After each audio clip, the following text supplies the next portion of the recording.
암만 그래도 한국이 뭐예요? 중국 베이징 재벌 학교에서 한국으로 수학여행을 간다는 소식에 학생들 사이에서 불만이 빗발치고 있습니다. 한국은 자신들의 문화를 베낀 나라라는 생각은 중국인들의 보편적인 신념으로 자리 잡고 있는데요. 중국 베이징 재벌 학교 학생들은 더하면 더했지 덜하진 않았습니다. 하지만 그들의 자존심은 한국에 발을 딛자마자 와장창 깨지고 말았습니다. 그들이 한국에서 어떤 경험을 했길래 그렇게 되었을까요? 이야기 시작 전 구독과 좋아요 눌러주시고 여러분의 생각을 댓글로 남겨주세요. 저는 베이징 화동국제고등학교 12학년 장웨이팅입니다. 제가 다니는 학교는 한 해 등록금이 1억 원이 넘는 중국 재벌 자녀들이 다니는 곳이에요. 어머니는 부동산 재벌 가문 출신이고 아버지는 중국 3대 IT 기업을 운영하고 있습니다. 졸업을 앞둔 3월에 수학여행지 발표가 있었어요. 파리 루브르 박물관, 밀라노 프라다 본점, 알프스 고급 리조트까지 있었고 부모님은 1인당 500만 원까지 여행비를 납부하신 상태였습니다. 학교에서는 학생들을 강당에 모아두고 수학여행지를 발표했어요. 아니나 다를까 한국으로 변경됐다는 소식이었죠. 순간 강당이 술렁였습니다. 제 옆자리에 앉은 리메이가 소리쳤어요. 한국이요? 그건 우리 문화 베낀 나라잖아요. 뒷자리 왕준하오도 맞장구 쳤습니다. 맞아. 거기 가서 뭘 해요? 명동 가서 쇼핑이나 하자고요. 저도 솔직히 실망스러웠어요. 한국이라니. 케이팝이나 드라마로 유명해졌지만 그것도 결국 우리 것을 베낀 거잖아요. 한자도 우리 거, 불교도 우리 거, 심지어 김치까지 우리 전통 음식 파오차이에서 온 거 아닌가요? 교장 선생님은 학생들의 항의를 듣고만 계시다가 마이크를 다시 잡으셨습니다. 가보면 압니다. 이유를. 그게 전부였어요. 더 이상 설명도 없고 질문도 받지 않으셨습니다. 교실로 돌아가는 길에 친구들은 계속 불만을 토했어요. 한국 가서 뭘 배운다는 거야? 짝퉁 명품이나 잔뜩 사와야겠네. 차라리 일본이 낫겠다. 적어도 온천이라도 있지. 저도 그때는 같은 생각이었습니다. 5천년 역사의 중화 문명을 가진 우리가 고작 70년 된 나라에서 뭘 배울 게 있을까요? 아버지한테 전화드려서 여행지 바꿔달라고 부탁해볼까 생각도 했어요. 하지만 아버지 답변은 의외였습니다. 웨이팅아, 나도 한국은 잘 모르겠다. 하지만 너희 교장 선생님은 하버드에서 교육학 박사 따신 분이야. 분명 이유가 있을 거다. 그래도 납득이 안 됐어요. 친구들과 함께 인터넷으로 한국 여행 후기들을 찾아봤는데 대부분 쇼핑과 음식 이야기뿐이었습니다. 역시 볼 게 없네. 그냥 명동에서 화장품이나 사자. 홍대에서 치킨 먹고 강남에서 쇼핑하고. 뭐 그런 거겠지. 출발 전날 밤, 저는 가방을 싸면서도 계속 의문이었어요. 유럽 여행용으로 준비했던 고급 브랜드 옷들을 다시 넣으면서 생각했습니다. 한국은 작은 나라잖아요. 중국 한 성의 크기도 안 되는 곳에서 대체 뭘 보고 뭘 배운다는 걸까요? 우리보다 역사도 짧고 영토도 작고 인구도 적은 나라에서 말이에요. 그때 저는 정말 몰랐습니다. 크기가 전부가 아니라는 걸, 그리고 진짜 큰 것이 무엇인지를. 앞으로 일주일 동안 배우게 될 거라는 걸 말이에요. 베이징 서우두 공항에서 대한항공 1등석에 오르는 순간 저는 이미 기분이 별로였습니다. 한국 항공사라니. 중국 국제항공이나 중국 남방항공이 훨씬 좋을 텐데 왜 굳이 이걸 탔을까요? 그런데 기내에 들어서자마자 분위기가 달랐어요. 승무원이 저희를 맞이하면서 자연스럽게 중국어로 인사했습니다. 환영합니다. 편안한 여행 되시길 바랍니다. 발음이 완벽했어요. 베이징 현지인 수준이었습니다. 제 뒤에 탄 프랑스 교환학생 친구에게는 유창한 프랑스어로, 이탈리아에서 온 교사에게는 이탈리아어로 응대하는 걸 봤어요. 리메이가 제게 속삭였습니다. 웨이팅. 저 승무원 몇 개 언어 하는 거야? 저도 놀랐어요. 중국 항공사 승무원들도 영어 정도는 하지만 이렇게 자연스럽게 여러 언어를 구사하는 건 처음 봤거든요. 자리에 앉자 승무원이 따뜻한 물수건과 함께 작은 선물 상자를 건네줬습니다. 한국 전통 보자기로 곱게 포장되어 있었어요. 열어보니 은은한 향이 나는 작은 향낭이 들어있었습니다. 한국 전통 향낭입니다. 여행 중 마음이 편안해지실 거예요. 이런 건 중국 항공사에서도 본 적 없어요. 비즈니스 클래스나 1등석이라고 해봐야 그냥 어메니티 키트 정도 주는 게 전부였는데 말이죠. 기내식 시간이 되었을 때 진짜 충격이 시작됐습니다. 메뉴판을 받아보니 전복 갈비찜, 트러플 한우 불고기, 전통 장아찌와 나물 반찬까지 적혀 있었어요. 왕준하오가 의심스럽다는 표정으로 말했습니다. 설마 진짜 전복이야? 이름만 그럴 거 아냐? 하지만 나온 음식을 보고 모두 입을 다물었어요. 정말로 큼직한 전복이 갈비찜 위에 올라가 있었고 한우 불고기에는 진짜 트러플 조각들이 보였습니다. 맛을 보는 순간 저는 정말 당황했어요. 베이징 최고급 레스토랑에서 먹던 것보다 훨씬 깊고 풍부한 맛이었거든요. 갈비찜의 양념은 달콤하면서도 깔끔했고 한우 불고기는 입에서 살살 녹았습니다. 제가 무의식적으로 중얼거렸어요. 이건 솔직히 인정해야겠다. 중국 최고 항공사보다 낫네.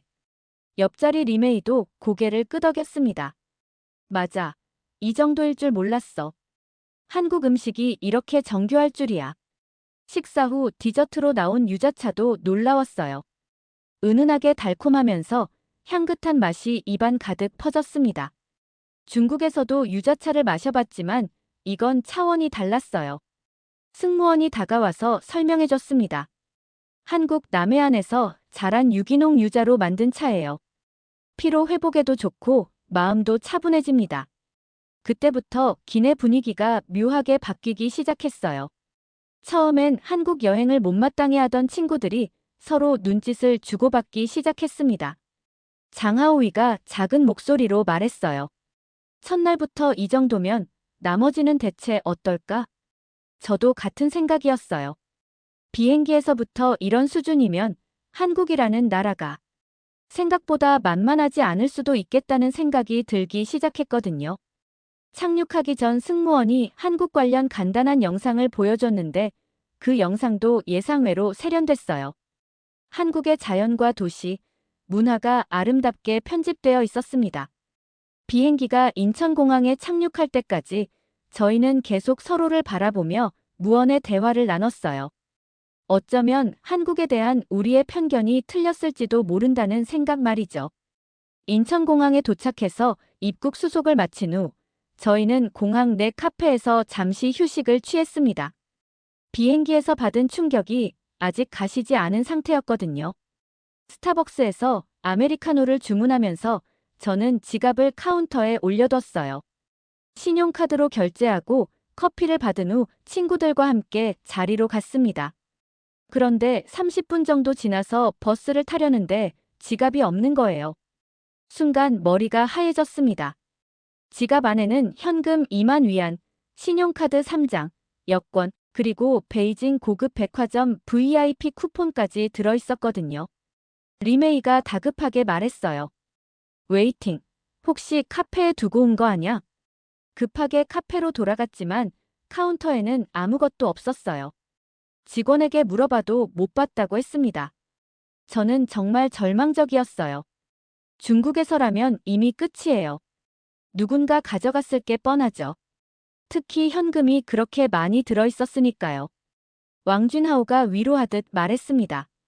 그냥 포기해.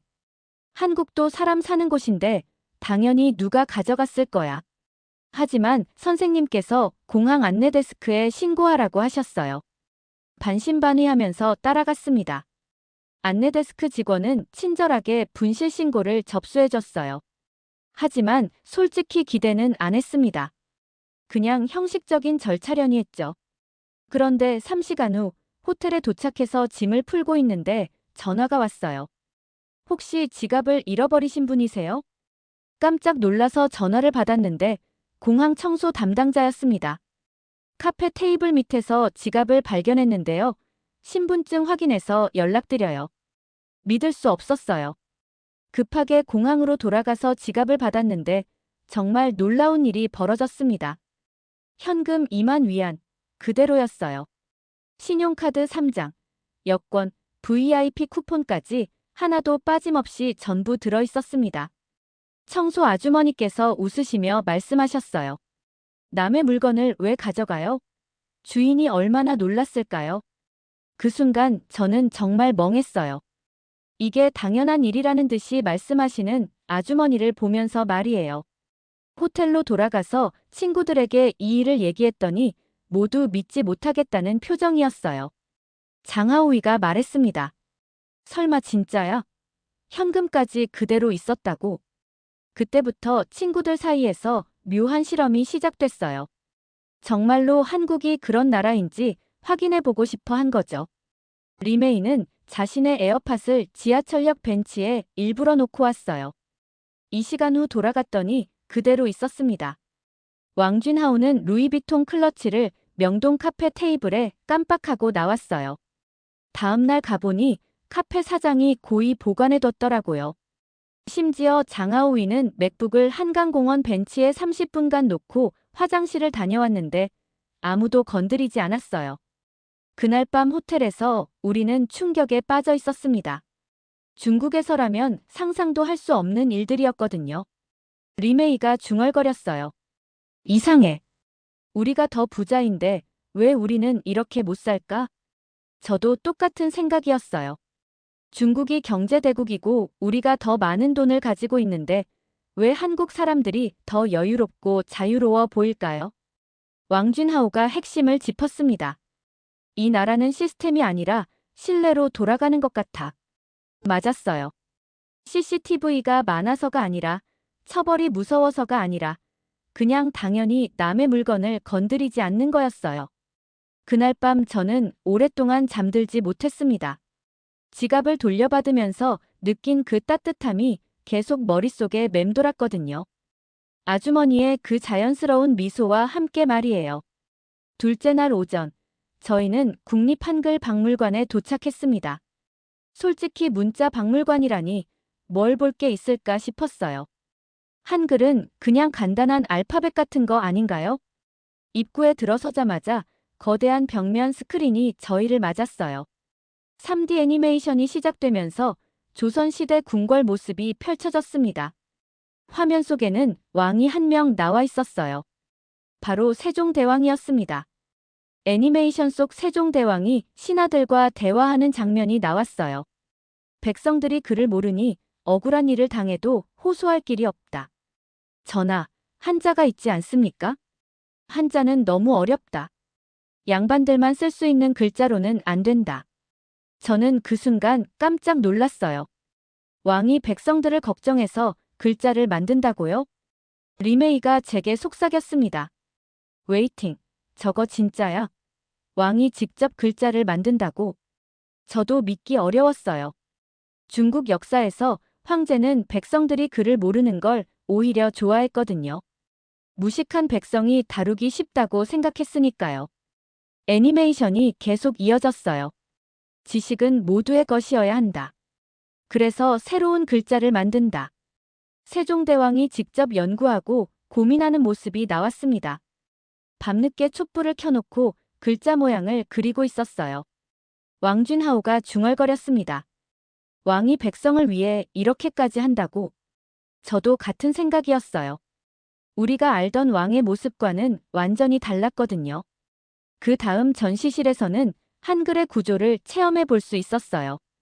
자음과 모음을 조합해서 글자를 만드는 체험기가 있었습니다. 가이드가 설명해 줬어요. 한글은 총 24개의 기본 글자로 이루어져 있습니다. 하지만 이걸로 1만 1000개가 넘는 소리를 만들어낼 수 있어요. 장하오이가 놀라면서 말했습니다. 24개로 1만 1000개라고? 그게 가능해? 직접 체험해보니 정말 신기했어요. 기역에 아를 붙이면 가, 기역에 어를 붙이면 거. 이런 식으로 조합하니까 무수히 많은 글자가 만들어지는 거였어요. 더 놀라운 건 글자 모양이었습니다. 입모양을 본떠서 만들었다는 설명을 듣고는 정말 감탄했어요. 기역은 혀가 목구멍을 막는 모양, 니은은 혀끝이 윗잇몸에 닿는 모양이에요. 리메이가 거울을 보면서 발음해봤어요. 진짜네. 기억할 때 정말 이런 모양이야. 저도 따라해봤는데 정말 그랬어요. 글자 하나하나가 과학적으로 만들어진 거였습니다. 가이드가 추가로 설명했어요. 세종대왕은 28명의 학자들과 함께 3년 동안 연구해서 한글을 만드셨어요. 단순히 글자를 만든 게 아니라 소리의 원리까지 분석하신 거죠. 그때 저는 정말 충격을 받았어요.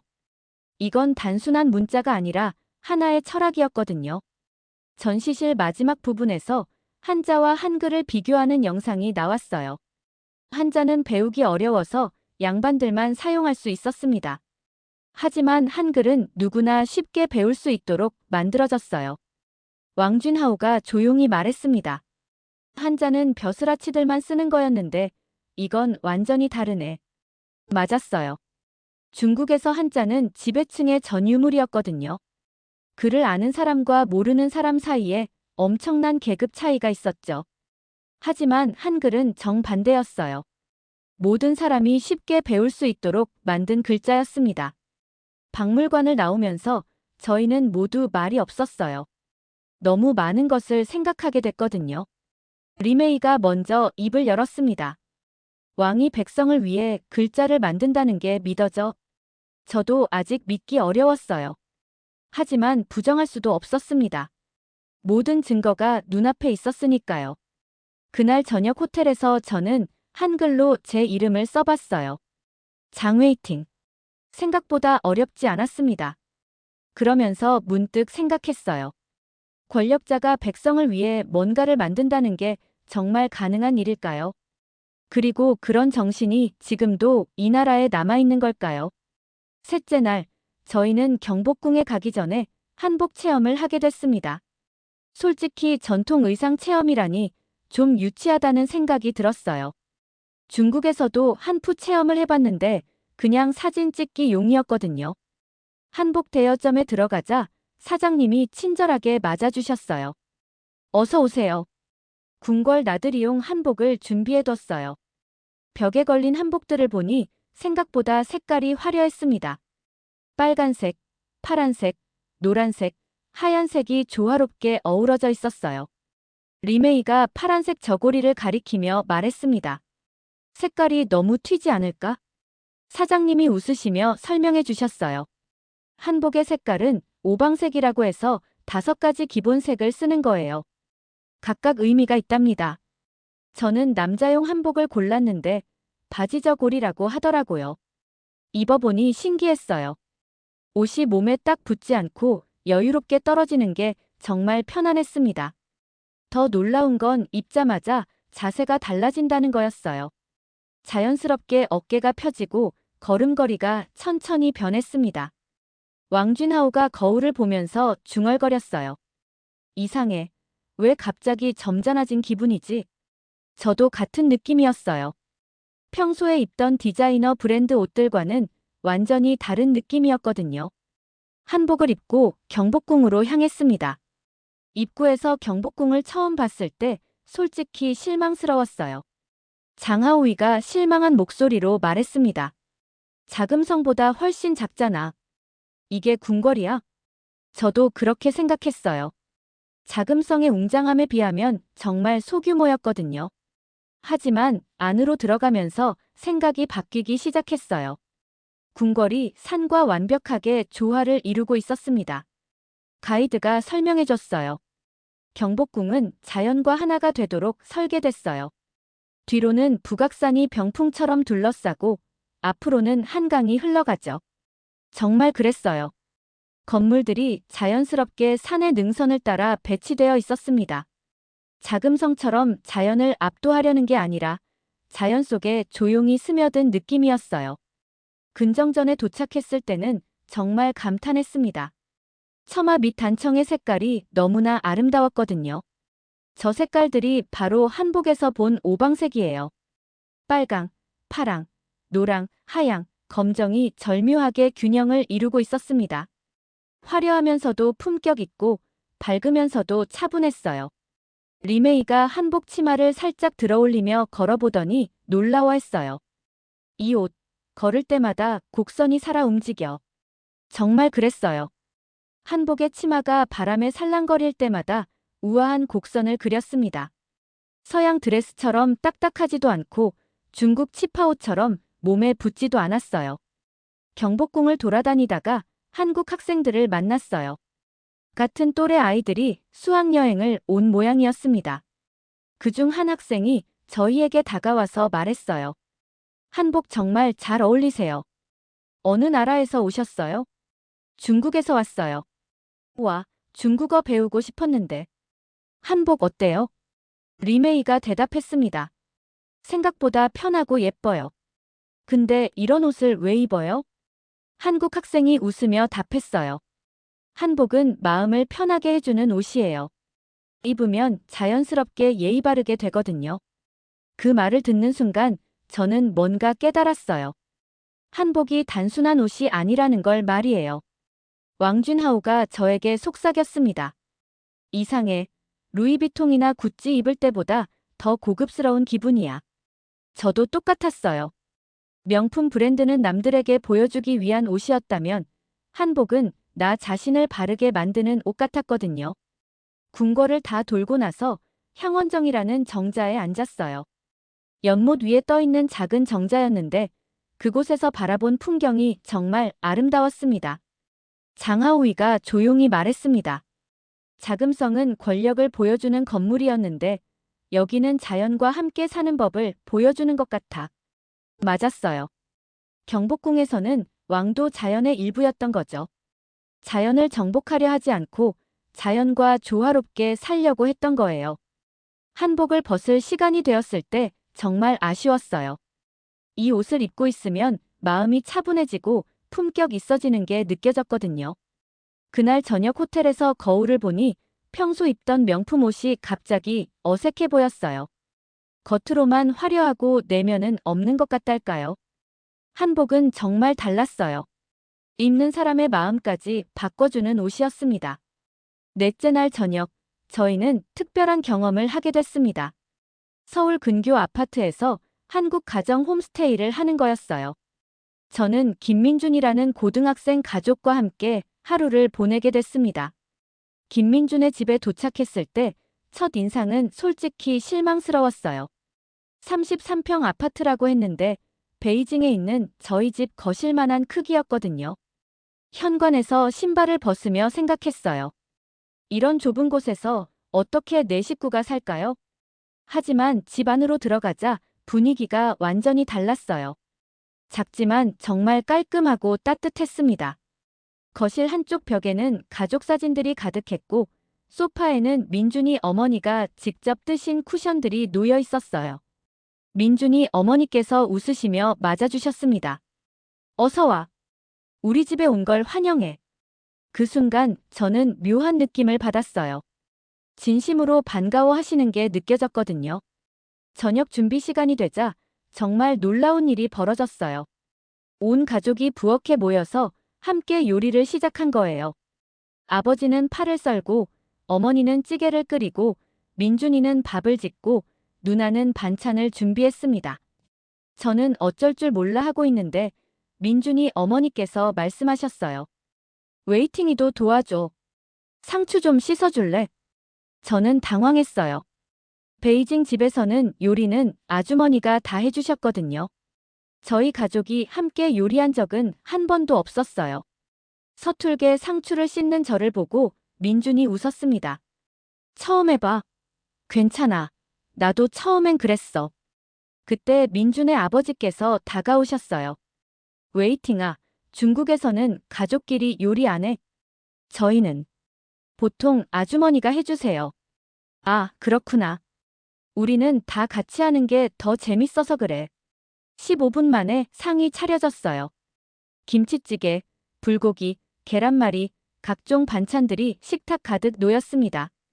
저희 집 식탁은 길이가 3m가 넘는데 여기는 정말 작은 원형 테이블이었어요. 하지만 네 사람이 앉으니 딱 맞았습니다. 식사가 시작되자 더욱 놀라운 광경이 펼쳐졌어요. 모두가 핸드폰을 만지지 않고 대화를 나눈 거예요. 아버지께서 민준이에게 물으셨습니다. 오늘 학교는 어땠어? 아빠, 오늘 영어 발표 잘 됐어. 선생님이 칭찬해 주셨어. 정말, 우리 아들 대단하네. 누나도 끼어들었어요. 나도 오늘 좋은 일 있었어. 대학교에서 동아리 회장으로 뽑혔거든. 온 가족이 박수를 쳤습니다. 정말 서로의 이야기에 집중하고 있었어요. 어머니께서 제게 물으셨습니다. 웨이팅이는 꿈이 뭐야? 저는 아직 잘 모르겠어요. 괜찮아. 천천히 찾아가면 돼. 부모님은 뭐 하셔? 아버지는 IT 회사 운영하시고 어머니는 부동산 일하세요. 우와, 대단하시네.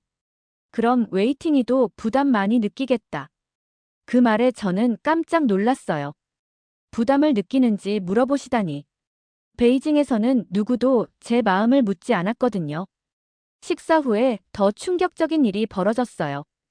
아버지께서 직접 설거지를 하기 시작하신 거예요. 저는 정말 당황했습니다. 아버지가 설거지를 하세요? 민준이가 당연하다는 듯이 대답했어요. 응, 우리 아빠는 요리도 하고 설거지도 해. 엄마 혼자 하면 힘드니까.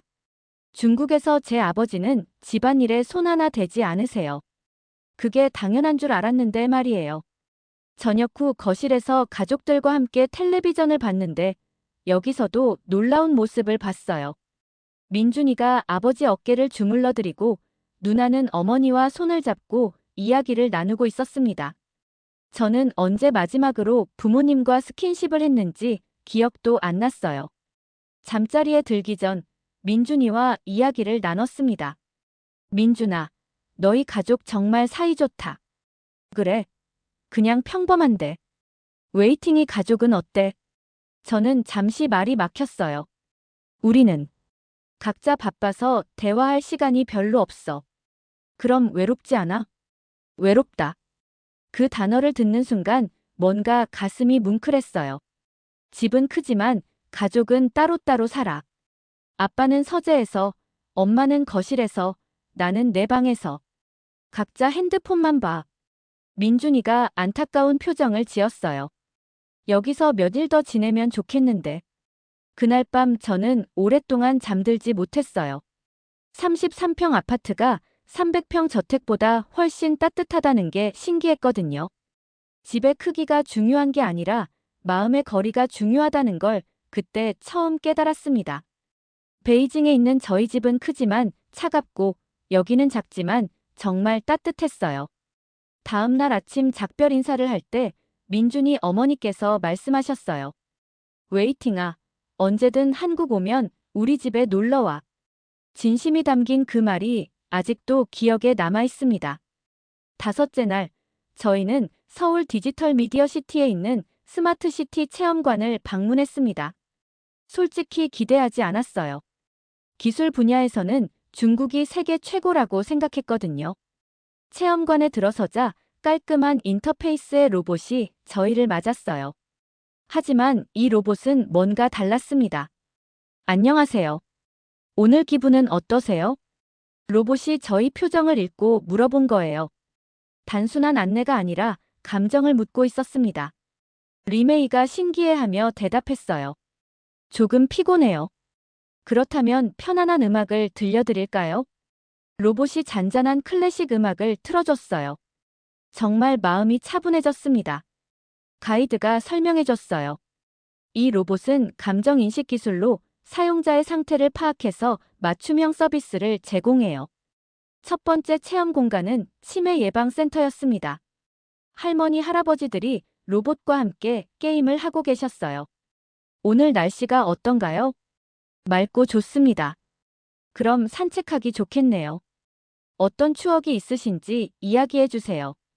로봇이 할머니와 자연스럽게 대화를 나누고 있었어요. 단순히 정보를 처리하는 게 아니라 정말 대화를 하고 있었습니다. 왕준하오가 중얼거렸어요. 중국 로봇은 명령어만 인식하는데 저건 진짜 대화하네. 맞았어요. 베이징에서 본 로봇들은 대부분 효율성에만 집중했거든요. 빠르고 정확하게 일 처리하는 게 전부였죠. 두 번째 공간에서는 시민 참여형 행정 앱을 체험해봤어요. 시민들이 직접 도시 문제를 신고하고 해결 과정을 확인할 수 있었습니다. 도로에 구멍이 생겼어요. 앱에 사진을 올리자 담당 부서에서 즉시 답변이 왔어요. 신고 감사합니다. 3일 내에 수리 완료하겠습니다. 그리고 정말로 수리 과정을 실시간으로 볼 수 있었어요. 장하오이가 놀라워했습니다. 시민이 직접 참여할 수 있다고. 중국에서는 상상도 못할 일이야. 저도 충격이었어요. 중국에서는 행정은 공무원들만의 영역이었거든요. 시민은 그냥 결과만 받아들이는 존재였죠. 세 번째 공간에서는 교통 시스템을 체험했어요. 지하철역에서 QR코드 하나로 모든 게 해결됐습니다. 지하철, 버스, 택시까지 하나의 앱으로 연결돼요. 실제로 해보니 정말 편리했어요. 환승도 자동으로 계산되고 최적 경로도 실시간으로 업데이트됐습니다. 하지만 더 놀라운 건 공항 시스템이었어요. 수화물에 스마트 태그를 붙이면 실시간으로 위치를 추적할 수 있었습니다. 지금 제 가방이 어디 있는지 정확히 알 수 있어요?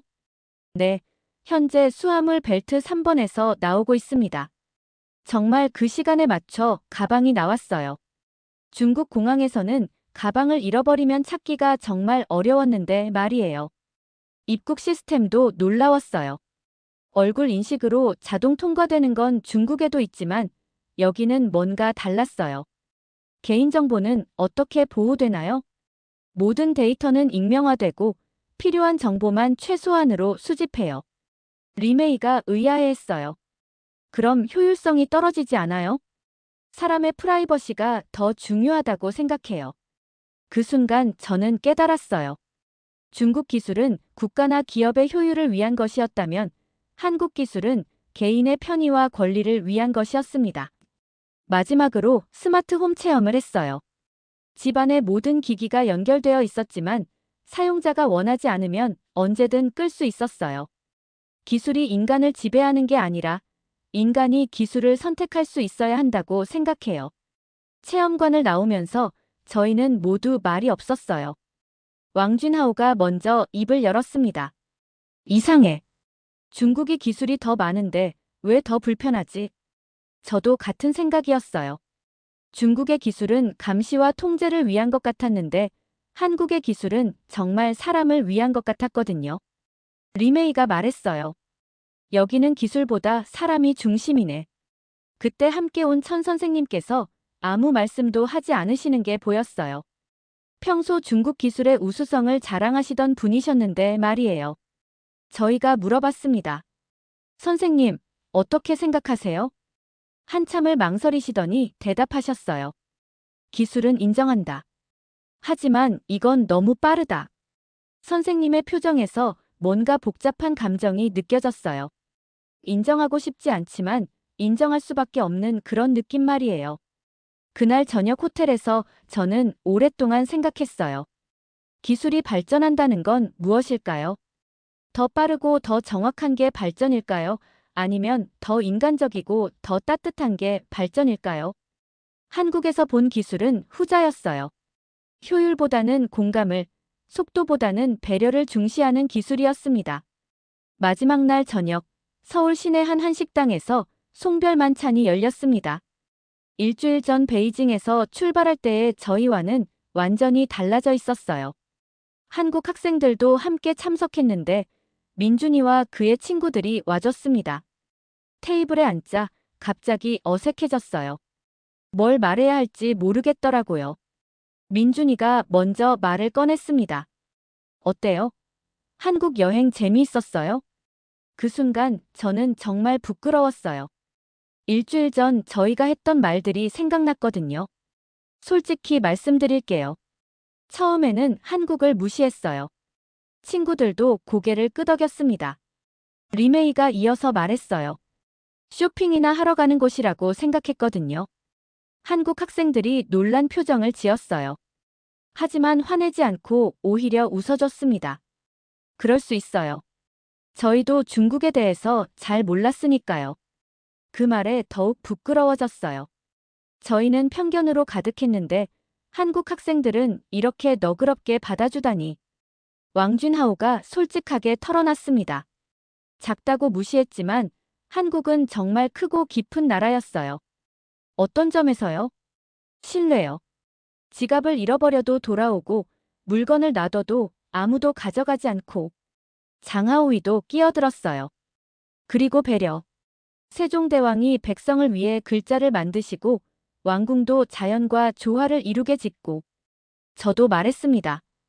가족들이 정말 따뜻해요. 작은 집이지만 마음이 넓고 깊었어요. 한국 학생 중 한 명이 물었어요. 그럼 중국과 뭐가 달라요? 리메이가 한참 생각하더니 대답했어요. 중국은 크고 빠르고 강해요. 하지만 한국은 따뜻하고 깊어요. 맞았어요. 중국은 양적으로 큰 나라였다면 한국은 질적으로 깊은 나라였습니다. 민준이가 말했어요. 우리도 중국이 부러워요. 넓은 땅, 많은 인구, 큰 경제력. 왕준하오가 고개를 저었습니다. 하지만 진짜 부자는 여러분이에요. 왜요? 신뢰와 배려가 넘치니까요. 그게 진짜 부자나요? 그 말을 듣는 순간 한국 학생들의 표정이 밝아졌어요. 자신들의 나라에 대한 자부심이 느껴졌습니다. 식사가 끝나갈 무렵 저는 정말 하고 싶은 말이 있었어요. 죄송해요. 뭐가요? 편견을 가지고 와서 죄송해요. 그리고 고마워요. 진짜 중요한 걸 가르쳐줘서. 다른 친구들도 고개를 끄덕였어요. 처음으로 다른 나라 사람들에게 진심으로 사과하고 고마워하는 순간이었습니다. 민준이가 웃으며 말했어요. 괜찮아요. 서로 몰랐던 거니까. 이제 친구잖아요. 친구. 그 단어가 마음에 와닿았어요. 국가나 민족을 떠나서 그냥 친구로 만날 수 있다는 게 이렇게 좋은 일인지 몰랐어요. 작별 인사를 나누며 연락처를 교환했습니다. 민준이가 말했어요. 다음에 또 와요. 이번엔 관광객이 아니라 친구로.